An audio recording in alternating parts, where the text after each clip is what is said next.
vários métodos místicos de se prever eventos futuros, como o tarô, cristais, horóscopos. Todos esses são bem conhecidos por nós, mas e a metoposcopia? Você já ouviu falar?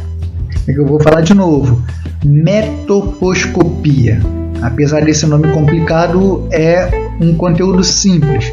É uma forma de previsão que, na época, eles usavam as linhas na testa das pessoas como recurso de interpretação.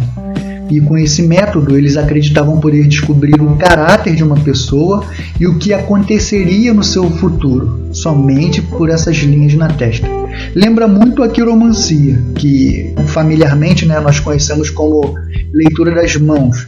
Só que enquanto a leitura das mãos era feita através principalmente pelas linhas nas mãos, na palma das mãos, a metoposcopia ela utilizava as linhas, os vários formatos de linhas na testa das pessoas.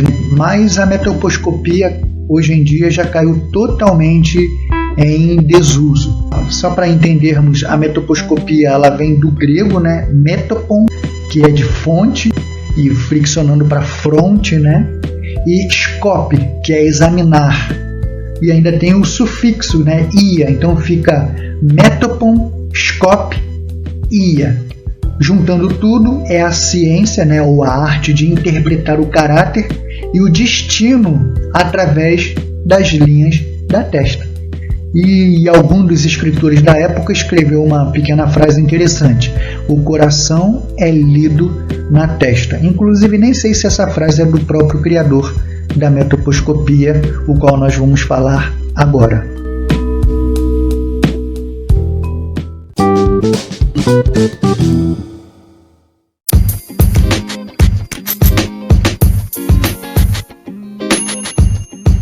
O surgimento da metoposcopia. O criador da metoposcopia foi um italiano. O nome dele é Girolamo Cardano ou Jerome Cardano. Eu usualmente falo mais o segundo, Jerome Cardano. Ele nasceu em 1501 e quando ele nasceu o Brasil estava aí já com 1 aninho de idade. E ele faleceu em 1576. Foi um célebre renascentista. Ele se destacou na medicina, na matemática e também na astrologia. Mas assim, à primeira vista, Cardano não parecia alguém que fosse se interessar pelo que, obviamente, é considerado como nova era, os astros, enfim, como a gente vai ver já já. Ele era um homem bem estabelecido na medicina. Então ele estudou em Pávia, uma das antigas capitais da Itália, e finalmente obteve seu doutorado em Pádua. O tempo foi passando, ele se estabeleceu como médico em Pávia mesmo. Em algum determinado momento, ele começou a se afastar da medicina para seguir outros interesses intelectuais. E há quem diga que devido a uma tragédia familiar, o seu filho tinha sido preso e acabou sendo decapitado por um crime de envenenar sua esposa. Mas o Jerome Cardano ele entendeu que essa sentença ela foi muito dura, e foi motivada principalmente pelo ciúme profissional de seus colegas acadêmicos. Isso não é só nos dias de hoje, naquela época já tinha muito também.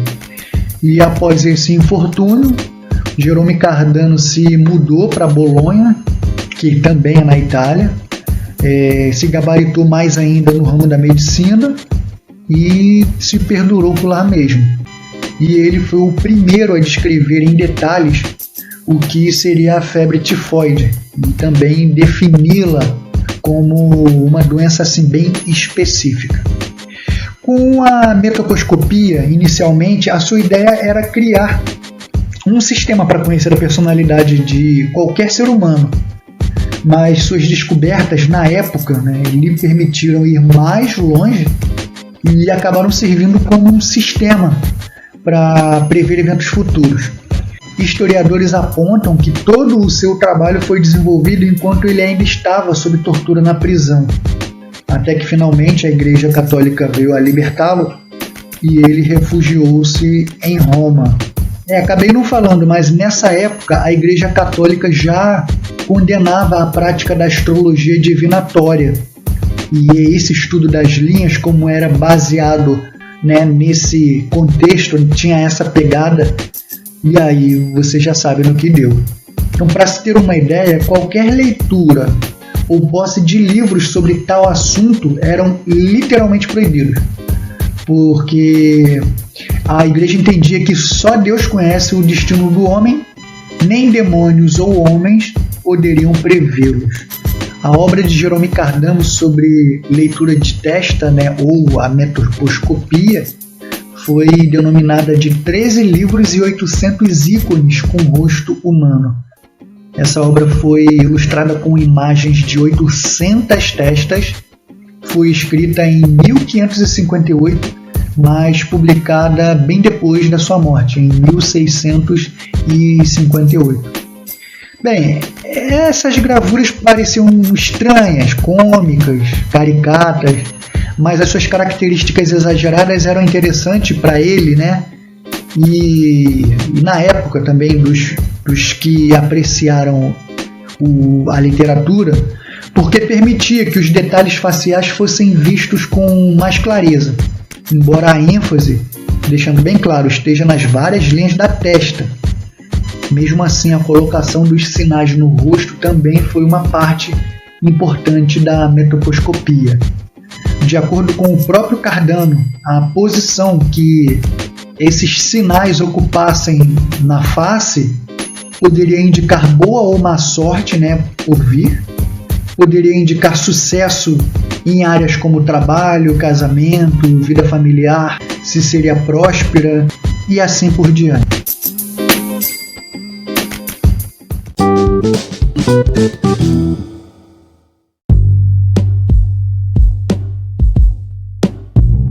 Como interpretar a metoposcopia? Segundo o próprio Cardano, a sua interpretação permitia que se tivesse uma ideia da personalidade das pessoas analisadas e se soubesse também como isso poderia afetar o seu futuro. A metoposcopia, ela também se baseava na suposição típica da astrologia renascentistas, de que todas as partes do corpo humano são influenciadas pelas estrelas. Portanto, a testa, a parte do homem mais próxima do céu, é dividida em 7 zonas por linhas horizontais, e cada uma das quais, né, teria uma equivalência a um dos 7 planetas e com os respectivos significados. Então vamos lá. Linha de Saturno, que mostrava a paciência e a memória. Depois vem a linha de Júpiter, que mostrava juízo, prudência e conselho. A linha de Marte, ousadia, tristeza e cólera. A linha do Sol, sabedoria e virtude. A linha de Vênus, sensualidade, complacência e afabilidade. A linha de Mercúrio, memória e raciocínio. E por fim, a linha da Lua, que é a imaginação, viagens e mulheres. Vale ressaltar que essas definições que acabei de mencionar podem variar de acordo com traduções. As linhas presentes em uma área específica da testa estão em correspondência com as características de cada planeta, como são definidos pela astrologia. Uma linha particularmente marcada na área de Júpiter indica um caráter fortemente condicionado pelas propriedades daquele planeta e, portanto, caráter ajuizado e de muita prudência. Uma ruga profunda na área de Marte denota uma natureza ousada e colérica.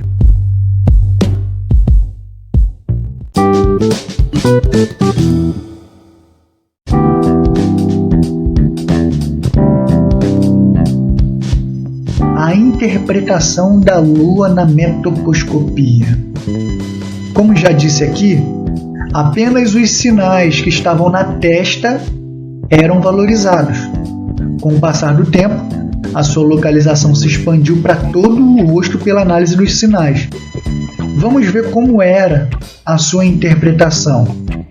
Por exemplo, sinal na raiz do cabelo, A família é o mais importante e é muito difícil separá-la. Sinal no centro da testa. Reflete instabilidade. Sinal ou bolinhas entre as duas sobrancelhas. A pessoa tem dom de clarividência. Sinal na sobrancelha direita, lucidez. Sinal na sobrancelha esquerda, grande imaginação, introversão. Sinal na área direita da face, pessoas apaixonadas pelo pai e caráter firme. Sinal na zona esquerda da face, pessoas apaixonadas e muito femininas. Sinal no olho direito, significa uma pessoa negativa. Sinal sobre o olho esquerdo, pessoa ingênua. Sinal localizado entre o nariz e a boca, pessoas atraentes e bem-sucedidas. Sinal localizado na base do nariz, pessoa criativa que sabe ouvir. Sinal na bochecha esquerda, pessoa com ambição. Sinal na bochecha direita, pessoas simples e discretas. E por aí vai. O padrão específico de rugas na testa de um indivíduo também ajudava os videntes a fazerem suas interpretações e previsões, sobre o destino das pessoas.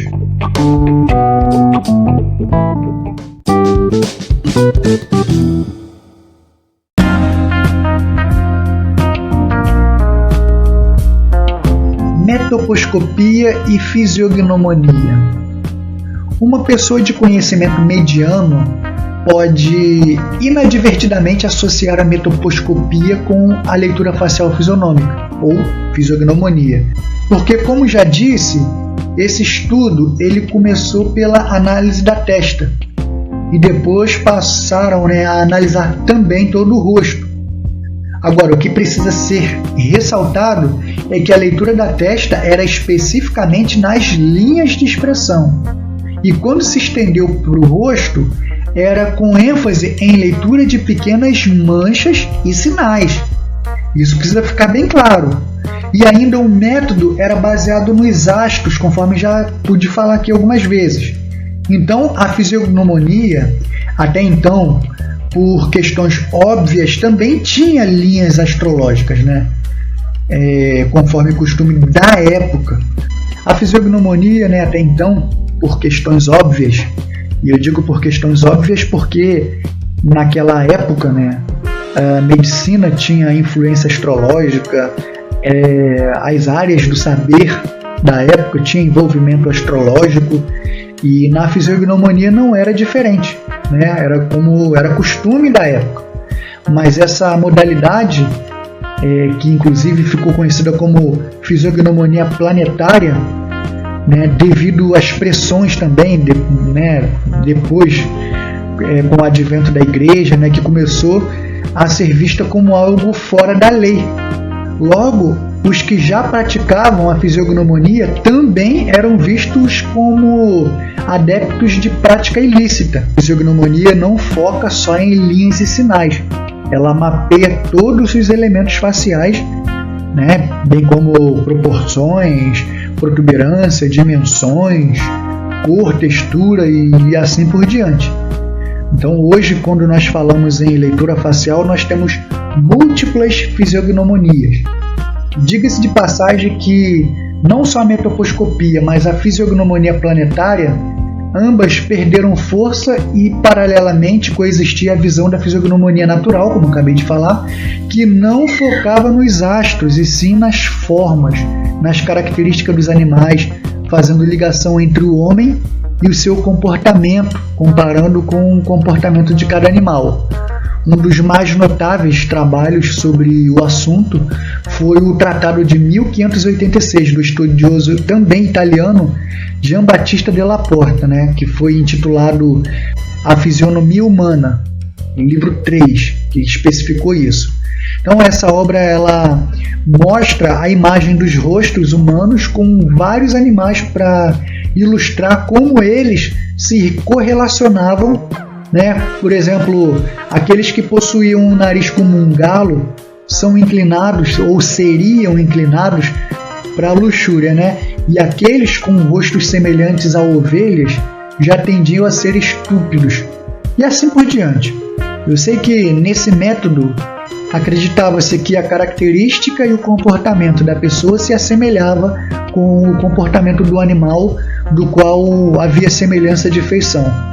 Então, quem tem cara de águia tem comportamento da águia, e assim sucessivamente.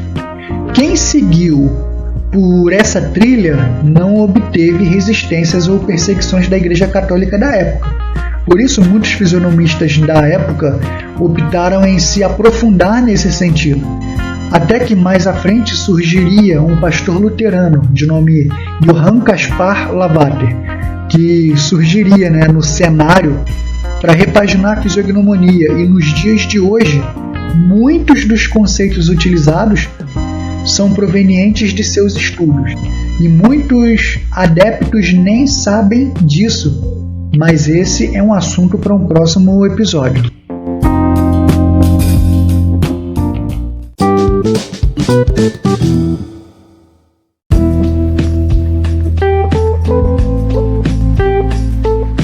Concluindo, apesar de sua relativa simplicidade, a metoposcopia nunca foi praticada em nível popular e, por isso, ao contrário da fisiognomonia, não teve segmento.